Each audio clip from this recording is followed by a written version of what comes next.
Hello बच्चों, स्वागत है आपका अपने चैनल डिफेंस ट्यूटर में। आज की इस वीडियो में हम बात करने वाले हैं कोस्ट गार्ड, नाविक, जीडी, डीवी और यांत्रिक के लिए स्टेज 1 सेक्शन 1 के साइंस के प्रैक्टिस सेट नंबर 14 को। इससे पहले हमने आपके लिए 13 और भी प्रैक्टिस सेट्स को दिया है, तो जिन्होंने भी उन सभी प्रैक्टिस सेट्स को अभी तक नहीं देखा है तो प्लेलिस्ट से जाकर आप देख सकते हैं।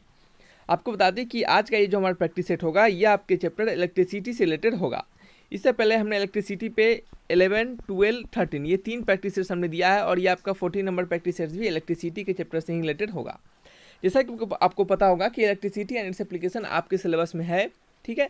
और आपके सिलेबस में आपको बता दें कि जनरल साइंस के साथ साथ आपके कुछ स्पेशल टॉपिक भी हैं, जैसे कि आपके Newton's laws of motion, gravitation हो गए और आपके साउंड हो जाते हैं, इलेक्ट्रिसिटी हो जाते हैं और मेटल्स एंड नॉन मेटल्स हो गए। फिर आपके और भी इसी प्रकार के बहुत सारे आपके चैप्टर्स वहाँ पे जैसे सोलर सिस्टम से रिलेटेड है। तो इन सभी चैप्टर्स से रिलेटेड हमने प्रीवियस बैचेज में सारे वीडियोस को दिया है, सभी टॉपिक्स से रिलेटेड सभी वीडियोस को हमने आपको दिया है। तो आप प्रीवियस बैचेज के वीडियोस को जरूर देखिएगा। मैं आपको हमेशा बोलता हूँ बच्चे कि आपको सिलेक्शन लेना है तो मैं जैसे बोल रहा हूँ आप उसको फॉलो कीजिए, आपका गारंटी सिलेक्शन होगा। प्रीवियस बैचेज के सारे वीडियोस को देखिए और अगली बैचेज में जितने वीडियोस आपको मिल रहे हैं उन सभी वीडियोस को आप देखते चलिए। आपके सिलेक्शन इन सभी को देखने के बाद अच्छे से, वो भी एकदम पूरा फोकस्ड होकर बिना वीडियो को स्किप किए हुए, आपका सिलेक्शन पक्का होगा। बस आप मेहनत करते चलिए, जैसे जैसे पढ़ाया जा रहा है उसको पढ़ाई करते चलिए। तो चलिए स्टार्ट करते हैं इस वीडियो को। वीडियो में हम आगे बढ़ते हैं। यहाँ पर आपको हम बात करने वाले हैं अपने क्वेश्चन नंबर 1 का, ठीक है। चलिए क्वेश्चन नंबर 1 है हमारा। क्वेश्चन नंबर 1 में कहा जा रहा है कि in an electrical circuit 3 incandescent bulb A B and C are rating 40 watt, 60 watt and 100 watt. कहा जा रहा है कि 3 आपके किसी सर्किट में, कोई इलेक्ट्रिकल सर्किट है जिसमें कि आपको 3 बल्ब लगाया जा रहा है जिसका नाम ए बी सी है, और उन बल्ब का रेटिंग जो है वो आपको 40 वाट, 60 वाट एंड 100 वाट दिया गया है। यानी उनका पावर आपको 60 वाट और फिर 60 वाट, 40 वाट, 60 वाट और 100 वाट आपको दिया गया है, ठीक है। तो आपको यहाँ पे पूछा जा रहा है, आपको यहाँ से पूछा जा रहा है रिस्पेक्टिवली, यानी उनका ए बी सी का जो दिया गया है क्रमशः दिया गया है, ठीक है। Are connected in parallel to a electrical source, और उन तीनों बल्ब को किसी इलेक्ट्रिकल सोर्स से पैरेलल में कनेक्ट किया जा रहा है। किसमें कनेक्ट किया जा रहा है? पैरेलल में। तो which of the following is likely to happen regarding their brightness. तो इन सभी में से कौन सा आपका हैपेंस होगा, यानी क्या होगा, इन सभी में से कौन सा उन पे क्या होगा, लागू होगा, जो कि क्या होगा, उनके ब्राइटनेस के रिगार्डिंग होगा, ठीक है। तो यहाँ पे ए बी सी डी जो ऑप्शन दिए गए हैं उनको आपको पढ़ना है। फर्स्ट ऑफ ऑल आप पढ़िए इन तीनों को, चारों ऑप्शंस को, और देखिए कि कौन सा इससे ऑप्शन हमारा प्रॉपर्ली मैच कर रहा है दिए हुए क्वेश्चन से। तो देखिए जो भी आपके जो बल्ब हैं, ये आपके जो भी बल्ब हैं ए बी सी, इनके सभी के जो पावर हैं वो कितने दिए गए हैं। एक के पावर दिया गया आपको 40 वाट, बी का पावर दिया गया है 60 वाट, ठीक है, और सी का पावर कितना दिया गया है, सी का पावर दिया गया है आपका 100 वाट, ठीक है। सी का पावर 100 वाट दिया गया है, ठीक है। तो देखिए, तो आपको यहाँ पे बताना है कि इन दिए हुए चारों ऑप्शन से कौन सा इसके रिगार्डिंग करेक्ट है। ऑप्शन ए पढ़ते हैं, समझते हैं कि क्या है हमारा। Brightness of a bulb will be the same, यानी सभी के ब्राइटनेस सेम होंगे। Brightness of bulb A will be maximum, A के ब्राइटनेस मैक्सिमम होंगे। Brightness of bulb B will be more than that of A, B का जो brightness होगा वो ए से ज़्यादा होगा, ठीक है। Brightness of bulb C will be less than that of B, यानी ब्राइटनेस ऑफ, यानी बल्ब सी का जो ब्राइटनेस होगा वो क्या होगा, बी से कम होगा, ठीक है। तो देखिए आपको इसको क्वेश्चंस को बनाने के लिए आपको कुछ इसके रिगार्डिंग एक जो कंसेप्ट होते हैं वो आपको बताना चाहिए। देखिए यहाँ पे है कि बल्ब को क्या होगा कि बल्ब जो भी मोर पावर रेटिंग होंगे, यानी जो भी बल्ब होंगे जिनके मोर पावर रेटिंग होंगे वो क्या करेगा, मोर हीट और लाइट प्रोड्यूस करेगा, ठीक है। हम यहाँ पे लिख देते हैं आपको बल्ब क्या लिखेंगे, bulb with more power, bulb with more power rating will produce क्या करेगा, will produce more heat and light, ठीक है। कहने का मतलब है कि बल्ब जिनके मोर पावर रेटिंग होंगे वो more heat and light produce करेंगे, ठीक है। तो इससे हमें ये समझ में आता है, इसको हम अगर अदर तरीके से बोले कि ऐसा बल्ब, यानी the power rating of bulb is directly proportional to brightness produce by bulb, यानी जो पावर रेटिंग ऑफ बल्ब होंगे, यहाँ पे लिख सकते हैं कि पावर रेटिंग ऑफ बल्ब क्या होगा, power rating of bulb is directly proportional to क्या होगा, ब्राइटनेस ऑफ द बल्ब, यानी brightness produce by bulb, BRIGHTNESS, brightness produce by bulb, समझ रहे। तो यहाँ से हमें पता चलता है कि पावर रेटिंग जिसका ज़्यादा होगा वो क्या होगा, उसका ब्राइटनेस भी ज़्यादा होगा। जब डायरेक्टली प्रोपोर्शनल है तो इसका मतलब यही होगा। तो यहाँ से आप समझ सकते हैं कि ऑप्शन मैच करेंगे कि क्या हमारा सेम तो हो नहीं सकता। ब्राइटनेस विल बी ए का मैक्सिमम हो नहीं सकता क्योंकि ए का सबसे कम पावर है 40 वाट है। Brightness of bulb B will be more than that of A. हाँ, बी का बल्ब का जो ब्राइटनेस होगा वो ए से जरूर ज़्यादा होगा। क्यों ज़्यादा होगा? क्योंकि इसका पावर रेटिंग ज़्यादा है। तो हम कह सकते हैं कि ए का क्या होगा, ऑप्शन नंबर 1 का क्या होगा, option number C is the right answer. Option D check कर लेते हैं, brightness of bulb C will be less than that of B. C का क्या होगा, बी से कम होगा क्या? गलत बात है। क्यों गलत बात है? क्योंकि सी का पावर ज़्यादा है, तो पावर अगर डायरेक्टली प्रोपोर्शनल है ब्राइटनेस के तो पावर ज़्यादा होगा तो ब्राइटनेस भी ज़्यादा हो जाएगा। ठीक है, चलिए बात करते हैं क्वेश्चन नंबर 2 का। इसमें कहा जा रहा है कि electric potential is scalar vector, neither scalar nor vector, sometime scalar sometime vector. ठीक है, तो आपको बताना है कि ये जो आपका इलेक्ट्रिकल पोटेंशियल है, ये जो इलेक्ट्रिक पोटेंशियल है, या कुछ भी कर सकते हैं आप, इलेक्ट्रिकल पोटेंशियल या फिर इलेक्ट्रिक पोटेंशियल, ये कैसा क्वांटिटी है? ये स्केलर है, वेक्टर है, या फिर कैसा क्वांटिटी है? तो याद रखिएगा, इलेक्ट्रिक पोटेंशियल जो होता है, electric potential is always a scalar quantity. क्यों? क्योंकि ये इनके पास सिर्फ मैग्नीट्यूड होता है, डायरेक्शन नहीं होता है। ठीक है, इलेक्ट्रिक पोटेंशियल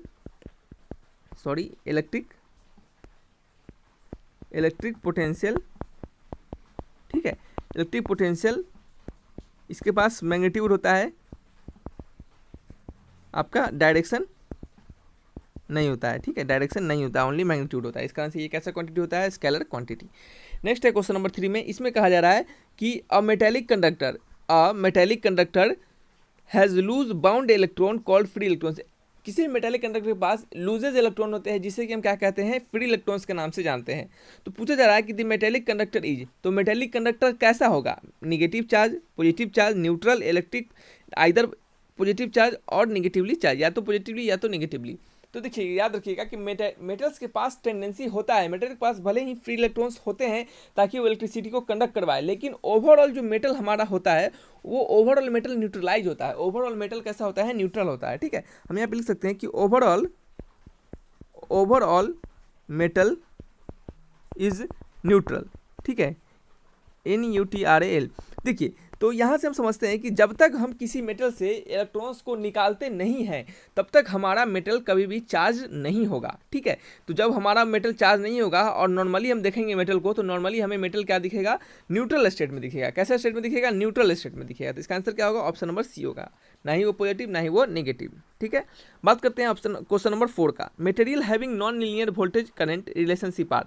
ऐसा मटेरियल बताना है जिनके non linear voltage current relationship हो, यानी V = R × I के बराबर ना हो। V × R I के बराबर होगा तो जो V और I का रिलेशनशिप होगा वो कैसा होगा? आपका स्ट्रेट लाइन होगा, जो कि क्या होगा? लीनियर होगा। क्या होगा? कह सकते हैं आप लीनियर। ठीक है, लेकिन आपसे कहा जा रहा है कि ऐसा मटेरियल जिनके क्या हो? Non linear voltage current relationship हो। तो ऐसा कौन सा मटेरियल होता है? तो याद रखिएगा, ऐसा मटेरियल होता है, उसको हम कहते हैं नॉन ओमिक। क्या कहते हैं? नॉन ओमिक, जो ओम्स लॉ को फॉलो ना करे। नेक्स्ट है क्वेश्चन नंबर 5। इसमें कहा जा रहा है कि 2 devices are connected between 2 points से A and B in parallel, the physical quantity that will remains the same between the 2 point. किसी दो डिवाइसेस को A और B, क्या है? कोई दो डिवाइसेस जिसको A और पॉइंट B पॉइंट के बीच में पैरेलली कनेक्ट किया जा रहा है। कोई A पॉइंट है और ये पॉइंट B है, इसके बीच में क्या किया जा रहा है? मान लीजिए ये इसका रेसिस्टर A होगा, दो डिवाइसेस हो गए, इनका अलग अलग कुछ रेसिस्टेंस होगा, इनको क्या किया जाए? पैरेलल में कनेक्ट कर दिया जा रहा है। तो दी फिजिकल क्वांटिटी, ऐसा क्वांटिटी आपको बताना है जो कि क्या रहेगा? आपका डिमेंस कांस्टेंट रहेगा इसके दौरान। ठीक है, तो याद रखिएगा, हमने आपको बताया भी है कि जो आपके पैरेलल कनेक्शन होते हैं उसमें आपका वोल्टेज क्या होता है? हमेशा कांस्टेंट होता है। इन पैरेलल, यहाँ पे लिख सकते हैं आप इन पैरेलल। ठीक है, इन पैरेलल वोल्टेज क्या होता है? आपका कांस्टेंट होता है दोनों कंडीशन में। और क्या होता है? आपका करंट क्या होता है? डिफरेंट होता है। वोल्टेज कांस्टेंट कह सकते हैं या फिर वोल्टेज सेम लिखेगा। वोल्टेज सेम रहता है दोनों रेसिस्टर के लिए, या तो क्या है? दोनों आपके डिवाइसेस के लिए, और लेकिन करंट दोनों डिवाइसेस के लिए डिफरेंट रहेगा। यहाँ पे क्या आ जाएगा? यहाँ पे करंट आपका I1 जाएगा, तो यहाँ पे करंट क्या आ जाएगा? I2 जाएगा। लेकिन इनके बीच अगर पोटेंशियल देखा जाए तो V रहेगा, और इनके बीच जो पोटेंशियल देखा जाए तो भी V ही रहेगा। ठीक है, चलिए बात करते हैं अपने क्वेश्चन नंबर 6 की। 6 में कहा जा रहा है कि the instrument use for measuring electric current is. जो इंस्ट्रूमेंट बताना है कि जिसे हम इलेक्ट्रिक करंट को मेजर करने के रूप में यूज करते हैं। तो याद रखिएगा, इलेक्ट्रिक करंट को मेजर करने के लिए हम अमीटर का यूज करते हैं। किसका? अमीटर का। वोल्ट मीटर का यूज करते हैं हम किसको? आपके पोटेंशियोमीटर का यूज करते हैं। किसका? पोटेंशियल नापने का। ठीक है, गैल्वेनोमीटर का भी हम करंट नापने के लिए यूज करते हैं, लेकिन स्मॉल डिफ्लेक्शन इन करंट के। ठीक है। स्मॉल डिफ्लेक्शन इन करंट नापने के लिए हम यूज करते हैं, यानी थोड़ा सा भी मिली एम्पियर में भी करंट का डिफ्लेक्शन होता है तो हम गैल्वेनोमीटर का यूज करेंगे, क्योंकि उस दौरान आपका अमीटर नहीं मेजर कर पाएगा। क्वेश्चन नंबर 7 है, विच of the following terms does not represent electric power in a circuit. इनमें से कौन सा टर्म्स है जो आपको इलेक्ट्रिक पावर के बारे में हमें नहीं बताता है, किसी सर्किट में इलेक्ट्रिक पावर को रिप्रेजेंट नहीं करता है। तो याद रखिएगा, पावर इक्वल टू होता है work upon time. Power equal to होता है वर्क अपॉन टाइम। आपको पता होगा कि V इक्वल टू होता है W अपॉन Q, तो W इक्वल टू क्या हो गया, V इंटू Q हो गया। देखिए हम आपको यहाँ से डिराइव करके बता दे रहे हैं, हालांकि हमने पहले भी डिराइव किया है, लेकिन यहाँ पे भी फिर से बता दे रहे हैं ताकि आपको रटने की जरूरत ना पड़े। तो V इक्वल टू क्या होता है, W इक्वल टू क्या आ गया, V इंटू Q आ गया। V इक्वल टू क्या होता है, I इंटू R होता है, तो I इक्वल टू क्या हो गया, V अपॉन R हो गया। ठीक है, V अपॉन R हो गया। चलिए थोड़ा सा अच्छे से लिख देते हैं, I इक्वल टू हो गया V अपॉन R। इस देखिएगा, इन तीनों रिलेशन से हम आपको पावर को डिराइव करके बताएंगे। W का वैल्यू हो गया Q upon V into Q upon T, ठीक है। और Q अपॉन T को हम क्या लिख सकते हैं, I लिख सकते हैं। तो V इक्वल टू I हो गया। पावर का एक फॉर्मूला आपको मिल गया, power equal to V into I, ठीक है। पावर इक्वल टू जब V इंटू I होता है और I का वैल्यू क्या होता है, V बाई R होता है, तो V स्क्वायर अपॉन R हो गया। पावर का ये भी एक वैल्यू हो गया, ठीक है। पावर का ये भी आपका एक वैल्यू हो गया, ठीक है।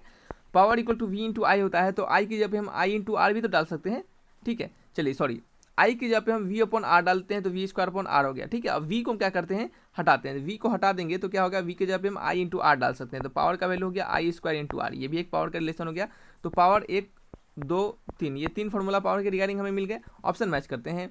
I स्क्वायर R फार्मूला होता है I R square, I R square formula होता है क्या, नहीं होता है। V इंटू I होता है, V स्क्वायर अपॉन R होता है, ठीक है। तो आंसर क्या हो गया आपका, ऑप्शन नंबर बी क्या हो गया, करेक्ट हो गया। बी क्या हो गया आपका, करेक्ट हो गया। कौन सा रिलेशन नहीं है आपसे ये पूछा जा रहा है, तो आंसर क्या होगा, ऑप्शन नंबर बी होगा।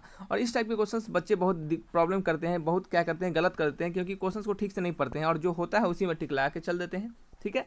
चलिए ऑप्शन नंबर 8 है, सॉरी क्वेश्चन नंबर 8 है, in parallel combination of electrical appliances total electric power.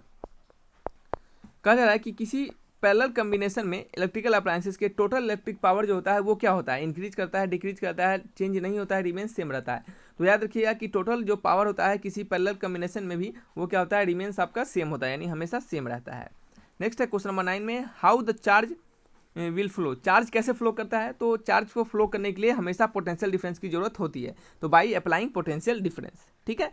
चलिए हमेशा याद रखिएगा कि कभी भी चार्ज फ्लो होगा तो पोटेंशियल डिफरेंस का जरूरत होगा। आपको पता होना चाहिए कोई भी बड़ी को फ्लो होने के लिए आपके higher level to initial level तक, sorry higher level to lower level तक जाना चाहिए। उसी प्रकार किसी भी चार्ज को, करंट को फ्लो होने के लिए आपके हायर पोटेंशियल से लोअर पोटेंशियल तक जाना चाहिए, ठीक है, यानी पोटेंशियल डिफरेंस प्रेजेंट होना चाहिए। अगर कोई बड़ी हमारा यहाँ पे 5 वोल्ट का है और कोई बड़ी यहाँ पे 5 वोल्ट का है तो इसके बीच कभी भी चार्ज फ्लो नहीं होगा, ठीक है। नेक्स्ट है आपका, अगर वहीं पे बच्चे यहीं पे समझिएगा, अगर वहीं पे 5 वोल्ट का यह है और ये आपका 5.00001 भी है तब भी हमारा चार्ज फ्लो कर जाएगा, क्योंकि यहाँ पे पोटेंशियल डिफरेंस समथिंग कुछ देखने के लिए मिल जा रहा है। नेक्स्ट है आपका, which of the following gases are filled in electric bulb. इन सभी में से कौन सा गैसेस है जो कि इलेक्ट्रिक बल्ब में फिल किया जाता है। तो याद रखिएगा इलेक्ट्रिक बल्ब में हम कैसे गैस को यूज करते हैं, कौन से गैस को फिल करते हैं, आर्गन एंड नाइट्रोजन को, यानी नोबेल गैस, किसको, नोबेल गैस को, ठीक है। तो आर्गन एंड नाइट्रोजन। अब कुछ बच्चे बोलेंगे कि सर आपका ये जो नाइट्रोजन है ये तो नोबेल गैस नहीं है, लेकिन हाँ बात सही है आपका, नाइट्रोजन नोबेल गैस नहीं है, लेकिन नाइट्रोजन नोबेल गैस जैसा बिहेवियर शो जरूर करता है। नाइट्रोजन जो है वो नोबेल गैस जैसा बिहेवियर जरूर शो करता है, इस कारण से हम इसको, ये भी आपको हम नाइट्रोजन क्या कह सकते हैं, इसको हम नोबेल गैस के तौर पे ट्रीट कर सकते हैं, ठीक है। हालांकि नोबेल गैस है नहीं, लेकिन ये उस जैसा बिहेवियर शो करता है, ठीक है। तो ये क्या थे आपके 10 मोस्ट इंपॉर्टेंट क्वेश्चन थे, तो इनको आप वीडियोस को देखे होंगे पूरा, तो आपको जरूर यहाँ से कुछ नॉलेज गेन हुआ होगा। तो पूरा कंप्लीट वीडियो को जब भी दिखेगा बात कीजिएगा, और प्रीवियस वीडियो को जिन्होंने अभी तक नहीं देखा है तो उसे आप जरूर जाकर देखें। तो चलिए रखते हैं वीडियो को यहीं पे। Thanks for watching my video, तब तक के लिए बाय बाय।